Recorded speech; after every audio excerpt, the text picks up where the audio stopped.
Hi guys, welcome back to the Resilience Pod. You're here with me, your host Rina Singh. Thank you so much for tuning in today. I am truly grateful.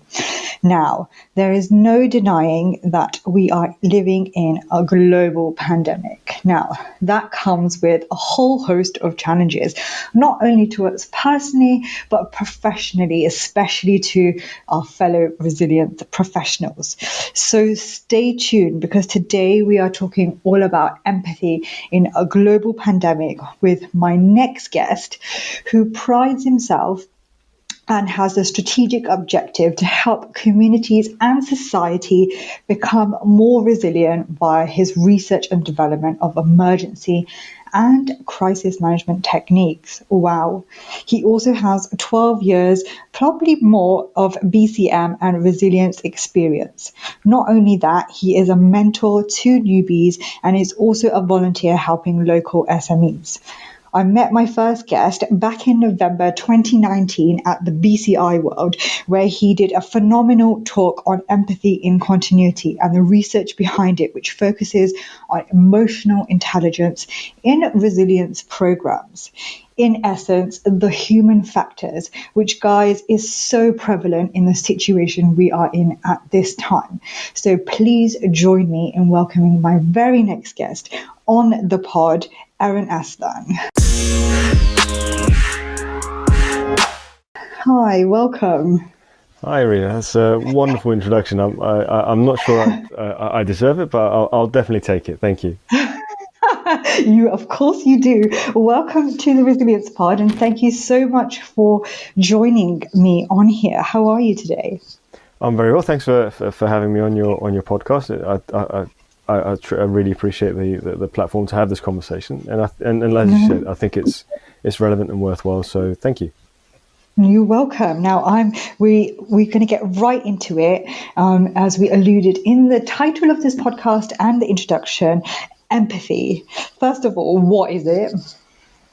So empathy, there's various ways of looking at it, but in the dictionary definition is the ability to be able to sort of understand someone from a cognitive perspective. So you put yourself in a mindset whereby you're trying to see the world through their eyes, through their perceptions and in their filter.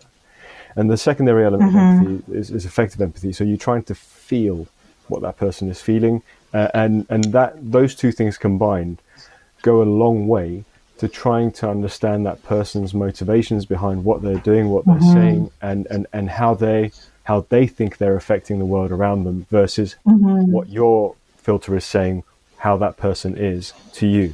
And that's really interesting because it is, as if anyone's ever heard any of your talks or your previous webinars, it is about kind of realizing that in yourself and other people too, in what we call emotional intelligence. That's right. I mean, the emotional intelligence aspect is a big, sort of like a bigger piece of the pie, as it were. So empathy, from my perspective, and the way I try to get it across in my talks is empathy in itself sits at the heart of emotional intelligence, as far as I'm concerned. And the reason why I kind of say that is emotional intelligence is it has multiple layers. You've got the self-awareness element of it, the self-regulation element of it. You've got the social skills that go with it, and you've got your sort of natural motivation that sort of will drive you, and those all make up emotional intelligence. But in the middle of all of those things, and I think the glue that holds it all together is empathy. That then means that you can actively be self-aware in a positive manner, and then you can use that to sort of better self-regulate, not necessarily just about understanding yourself, but also using the empathy skills to understand the world around you, and then adjust your motivations accordingly, and use your social skills to get to the core of the root cause or the root outcome that you want to achieve. Very, very interesting and relevant, and a skill that I believe we should all be aware of, and we can learn this, but also as resilience professionals, and in this time particularly because we are in a global pandemic, and a lot of the time we as resilience professionals, we're planning for this, but we haven't actually lived through it. How is empathy more prevalent at this time? So, I mean, that's a very good question, and it's one that I'll try to sort of do a nuanced answer as much as I can.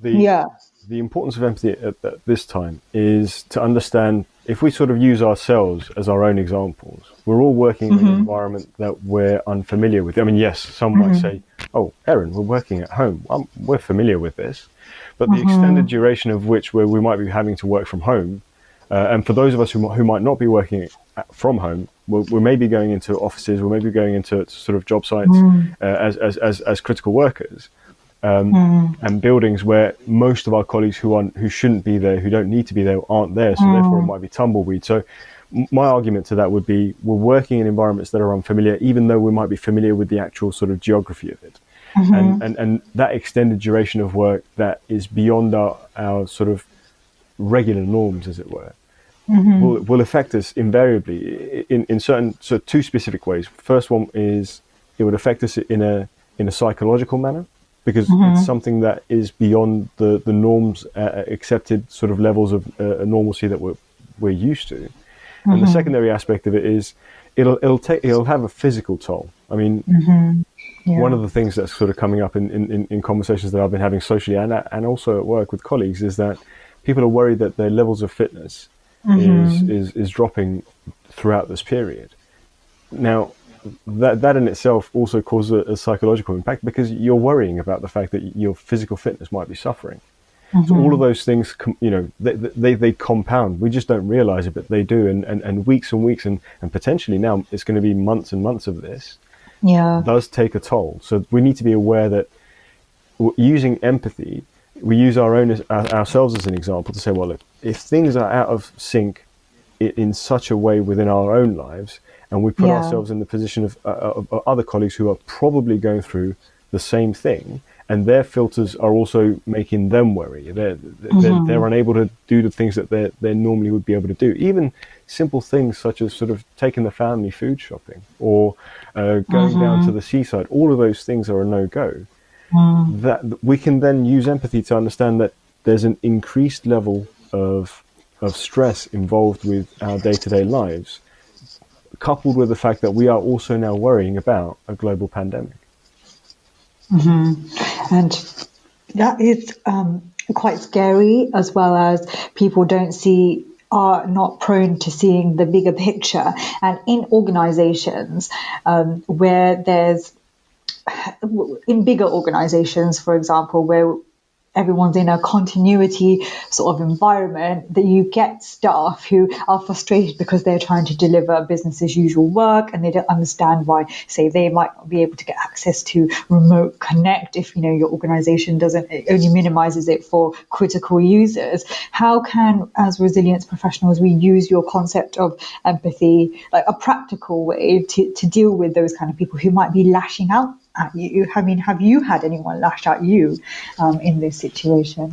So I've actually been very lucky in that sense, where I've not had to have those sorts of conversations with colleagues. And it's I feel that I've been very fortunate, because first and foremost, the organization that I work for has a very robust sort of enterprise support function that first and foremost, we're able to sort of listen to the continuity program and the actual processes that we would put in place and the simulations that we'd carry out leading up to this. So I actually conducted multiple pandemic exercises over the past 5 years, leading the organization up to this point. But for me, again, I think I need to be quite forthcoming. My initial degree, my background is in biomedical sciences, so I'm actually somewhat aware what the outcome of a pandemic could be. And I wanted to make sure that the organization was as resilient as possible. And I've been lucky enough to work with colleagues, both sort of in upper management and also alongside me, that understood what I was trying to sort of say with regards to pandemics. And also they themselves wanted to do something about it, or build the resilience in the organization over the past, over 5 years now, to be able to sort of build that. So coming back to your question about some colleagues are lashing out, invariably, I mean, I may not have seen it, but in an organization where there's many hundreds, many thousands, multiple thousands of people, of course there's going to be, a few who might be feeling the frustration of it all. And that kind of goes back to what we were speaking about earlier, which is there is that increased level of stress, there is that increased level of frustration. And I kind of had a really long preamble explaining about how things are different with regards to sort of family life, how things are different with regards to even food preparation, food purchase, how things are different with regards to sort of shopping and physical interactions with family members that might not be living in the same household. And right at the end, I touched upon the actual pandemic element of it. And that pandemic element is very, very scary, because a virus and the genetic information contained within does not have any feelings, does not have any consciousness. It just is designed to do one thing, and not particularly well, and therefore it does mutate. But it's there to sort of take over the physical controls of an actual cell that we might have in our bodies that might otherwise be helpful to us. It gets hijacked by this virus, and then and it's just used to replicate the virus itself. So the virus does not have any feelings. We can't negotiate with it, and most of the population realizes that no matter what we believe, no matter what sort of things that we take comfort with, the virus doesn't understand that. It is just a very, very simple thing that is designed to do only one thing, which is to replicate itself. It does not care about its host. It doesn't have those feelings. That added pressure, that added sort of element of fear in amongst the community, and also because we get bombarded quite daily. I'm sure you're aware. You log on to any news site in any country, in any language. The headlines are going to be about the global pandemic and the coronavirus. Yeah. So how I would deal with it is to be understanding. So I just because I haven't had any conversations, or I haven't had people lash out at me at work, it doesn't mean that I have not had difficult conversations with friends, perhaps, who might hold very, very sort of interesting views as far as I'm concerned with regards to the virus itself. And I may not agree with it, but at that point, how I would use empathy is to try to understand their perspective. Now, a lot of people mix the two things up. Empathy does not mean agree with the person in front of you.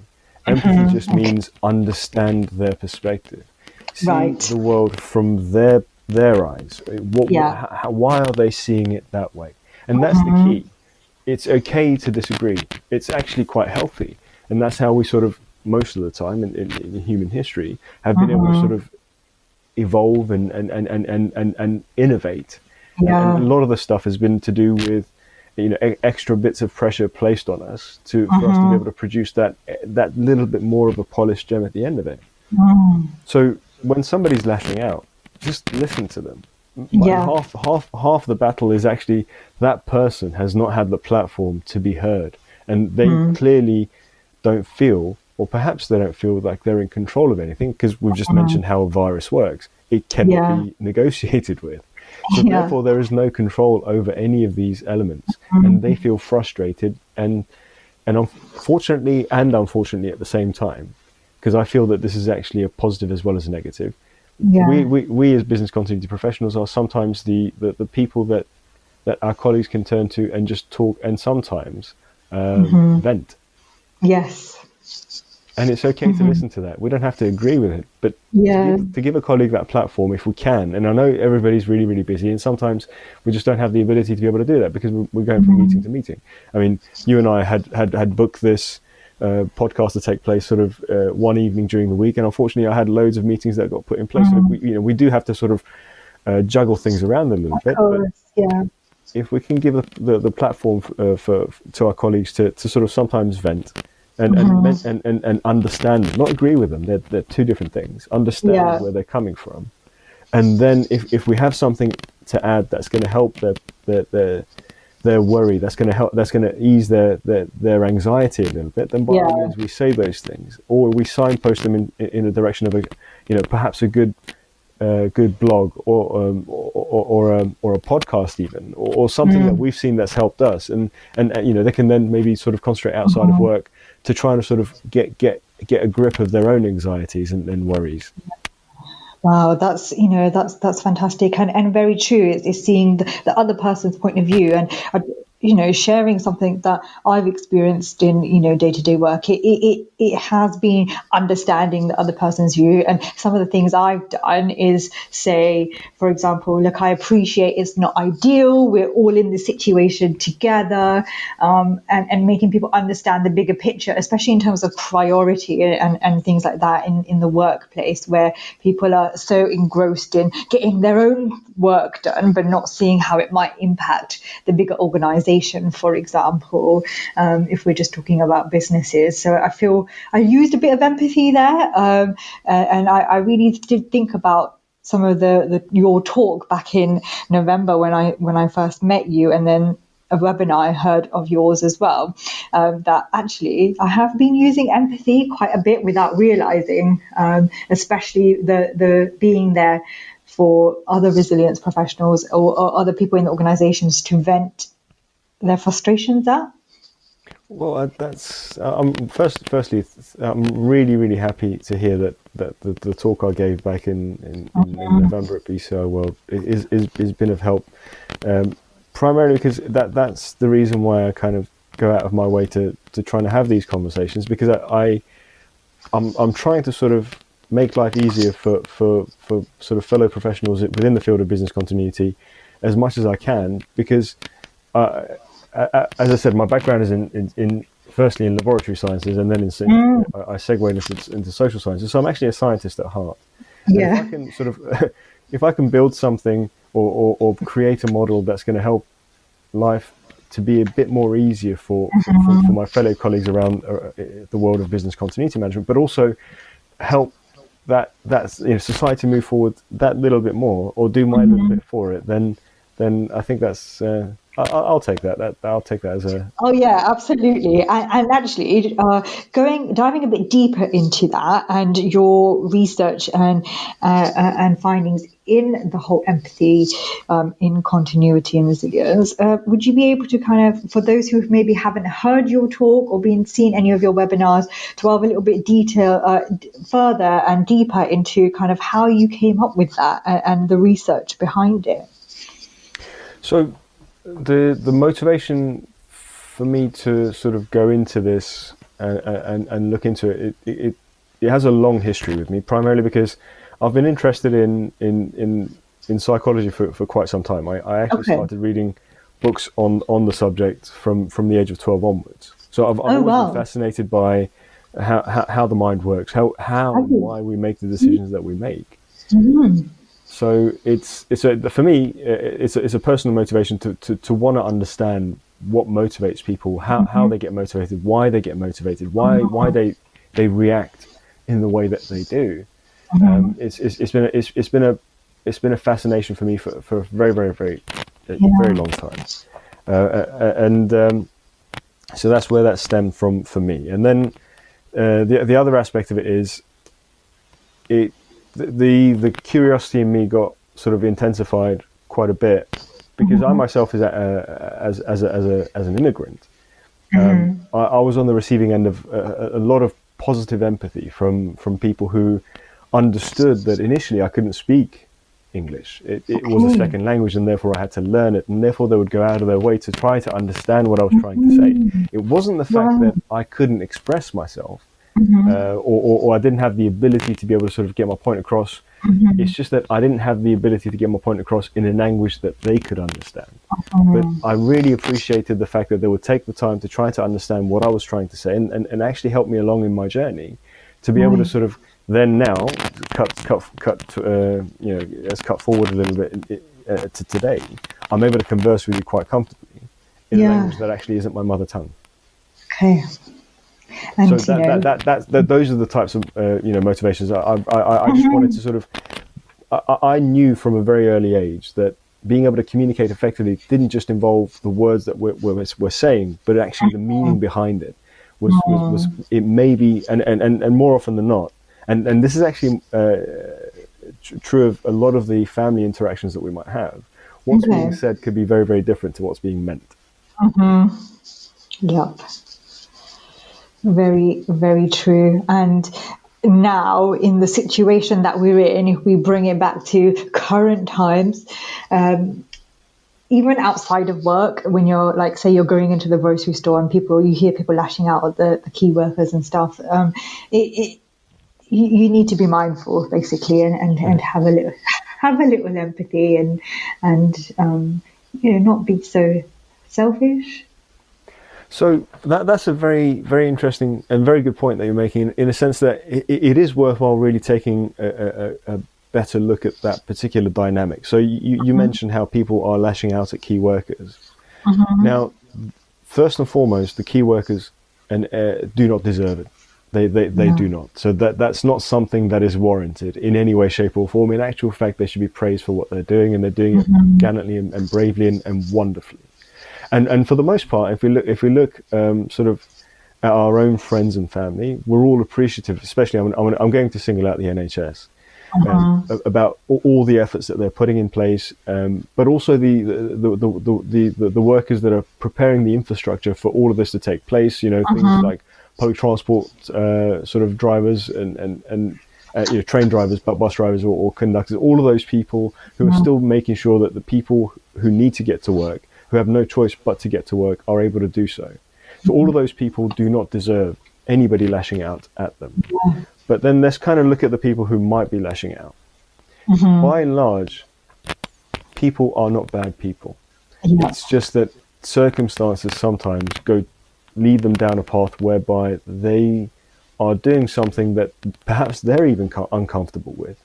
But I think, and this is just a viewpoint, I'm not going to, I will never say this is 100% true or factual, but my viewpoint is, if somebody is lashing out, and they're lashing out at the key workers that are actually making sure that people are okay, that the country's still moving forwards in the right direction. For me, I think it's important to understand that these people are perhaps doing that because they don't have any control over a lot of the things that they thought they had control over. What they thought was a very stable job may not be as stable as they thought. Or, maybe they've just sort of woken up to the reality of, their health, as well as they may have looked after themselves, as well as they may have eaten, as well as they may have exercised. There are certain things in life that will jeopardize the health and well-being of someone, irrespective of whether or not you've done all of the right things. And the frustration that comes along with that sort of realization is a very heavy one. So they may have no choice, as far as they're concerned, but to lash out at the people that are actually there to help them, support them the most. Again, I'll go back to what I was saying. It's not about agreeing with what they're doing. It's about trying to understand it so that we are not affected as much by the adversity and the negativity that might be coming our way. And that's the key. Absolutely. And we can actually, the example there of out in the public, we can actually bring that back into our own organizations that we're working in, where you'll have these challenges internally with each other. Some may not, but some will. And there will be people, as we've touched upon earlier, who will be frustrated with the situation and saying not nice things to fellow colleagues because they probably don't really mean it, but it's that frustration. And as resilience professionals, we probably see a lot of that, and I know I have, but it's about detailing and understanding what kind of message to give to that. And it's not easy because a lot of people aren't aware, emotional intelligence, we talk about that, but actually how many of us are aware that we have that skill? It's an interesting one to ponder on. So that's an interesting point in as much as I've had sort of several conversations about whether empathy can be learned. So my perspective on that is we all have empathy. As human beings, we're born with it. And one of the examples that I give is if you sort of, for those who have kids who'll be able to sort of understand this far better than those who may not. But if you look at any sort of playground where there's a whole bunch of kids playing, it isn't uncommon for one of the kids running around to fall over and scrape their knee or whatever, and they feel quite bad about it. But then there's another kid that will walk up to them and give them a hug because they understand, because they themselves had fallen over and they had grazed their knee, and therefore they understand that their friend who's on the floor crying is feeling pain. So therefore they've engaged their their cognitive empathy and their affective empathy, to understand that there's physical sort of pain a lot associated with it, and also there's perhaps an element of embarrassment about it. So they will go and they'll hug this person and they'll try to sort of make them feel better. So that is just empathy. That's something that I believe that we're born with, and to sort of we have a lot of cognitive load in our lives in general. The modern world is a very fast-paced, fast-moving one, and we place a lot of a huge amount of pressure on ourselves to deliver, whatever that might be. We're all very, very busy, not just with our works, but with our sort of responsibilities that sort of come alongside living in a globalized world with loads and loads of information being thrown at us on a day-to-day basis. So that we've got this massive cognitive load, and we lose an element of that empathy, because that's the first thing that gets pushed out, by the way. So when we cognitively load ourselves and overload, we become almost sort of a routine seeking machine that needs to make sure that we hit the cues that we need to hit throughout the course of the 24-hour day, and we only look forward towards the weekend. And during that time, so Monday to Friday, we park our empathy, we park our humanity occasionally, because we must, because that we need to engage most of our cognitive abilities and skills in being able to deal with and sift through this vast sea of information and this vast sea of responsibility, alongside having the worries of trying to make sure we're paying all of our bills, putting food on the table, and making sure our kids are educated. So the self-awareness and empathy and everything else, or the whole of the emotional intelligence unit, kind of the 5 elements of emotional intelligence, unfortunately start to sort of fall by the wayside. Because one of the things that I say, and I say this to be sort of to mainly sort of get people to be more thoughtful about the process, and I say it to be a little bit combative. So I mentioned the fact that the 5 elements of emotional intelligence is our motivation, our social skills, our self-regulation, our self-awareness, and empathy. And I say that, well, without empathy, we might have very good self-awareness, we're very self-regulated, we have immense motivation, and we've got great social skills. Well, those 4 elements together successfully are the makings of a sociopath. Okay. Because without empathy, without the ability to be able to understand how we're coming across, how we're affecting our fellow human beings, we become very, very dangerous individuals. And I think that's kind of where the wheels come off. Yeah. I mean, I'm happy to be challenged about that, and I'm happy to sort of hear other perspectives on that. As I said, I say that to be a little bit combative, to get the conversation going. And I'll happily listen to anybody who wants to talk to me about that, and I'll learn from them as well. And as I said, it's just one of those things where, like you've rightly touched upon it, the self-awareness element of it. Like you yourself said, since the talk, you're realizing you're being more empathetic. I might then say, well, I believe you probably were being empathetic. It's just you're recognizing the fact that you're being empathetic, because you're more aware of recognizing within yourself the skills that you had already had. Yeah. And I think that's key. That's actually the key to the lock, really, within ourselves. And not only in utilizing it in this global pandemic, but actually just BAU in our resilience programs and in everyday life. Yeah, exactly that. So essentially, the holy grail for any business continuity professional is for our need to seek out business as usual. And try and get back to that, the elasticity, as a lot of our colleagues will mention. We might have these situations whereby at the moment it's quite unprecedented. We've got a global pandemic in our hands, and everybody's working in a heightened anxiety level, and business as usual has been parked to a degree. But the idea is to sort of lust after this and work towards getting back to normal, or whatever the new normal might be following on from this particular pandemic.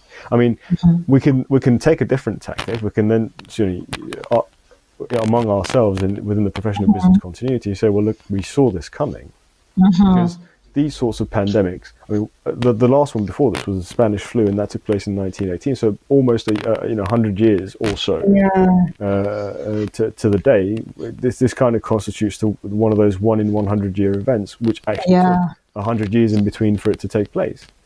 I mean, we can argue about the swine flu element of it, and then SARS from 2003 and everything else. But essentially, the big global pandemic is what took place in 1918 with the Spanish flu, and what's taking place right now with COVID-19. Yeah. It's very relevant, and it applies to all of us. And I think you've given us you've helped us dip our toes in this. And obviously we can't cover all the nuances of this in such a short time in a podcast, but I think it's really key to really start thinking about these a bit more consciously for resilience professionals, and just generally anybody else who may stumble upon this, to reflect on it, really. So thank you for sharing your insights a bit further. Well, I'd like to say thank you for using your platform to sort of expand our horizons in the world of business continuity and also in the profession, because I think these sorts of conversations, not just because of the conversation you're having with me, but your previous podcast, obviously, and even the video conversations and the interviews, I do follow those, and I think you're doing a great service to the actual profession itself. So thank you for taking your time to, especially today, to for those of you who might not know, this is actually a day off for everyone. It's actually Easter. And Rina's still sort of making sure that she's adding to the body of knowledge and for the world of business continuity. So thank you very much for all your efforts as well. Oh, you're welcome, and thank you, Eren, for sharing this insight. It's definitely an underrated topic, which I'm all about. And we've been having these conversations on and off since November, haven't we, of doing something together? So finally, a global pandemic brought us together. It didn't take much, did it? So. No, it didn't. But saying that, when all this is over, hopefully I'll be able to resume the video ones, and we can have you on, depending, because I'm sure our audience would love to see you on a video one. So guys, if you've listened and you liked this, then stay tuned, because if you want Eren on the actual podcast, the videos, then you need to comment and contact me. Okay, so we have come to an end. Thank you once again, Eren, for sharing your insights into this. If our listeners wish to find you, where can they? So they can look out for me on LinkedIn. I think it's a great platform I do have sort of colleagues who are starting up and maybe sort of working towards the CBCI, etc. So I do get a lot of questions and conversations from there. So yeah, by all means, do look out for me on LinkedIn. And if you have any questions or queries and you want to have a conversation, I'll always try to make time to help a fellow colleague and answer any questions that way. Fantastic. Thank you, Eren. And guys, thank you all for tuning in today to listen and take the time out. Please do let us know if your kind of experiences in this pandemic and how you've used empathy in your workplaces or in your personal lives to deal with some of these things, because it's all about sharing insights and learning from each other, because that is exactly what the Resilience Pod is all about. So stay tuned, comment and subscribe for more. Until next time, see you soon, and keep on investing in your resilience.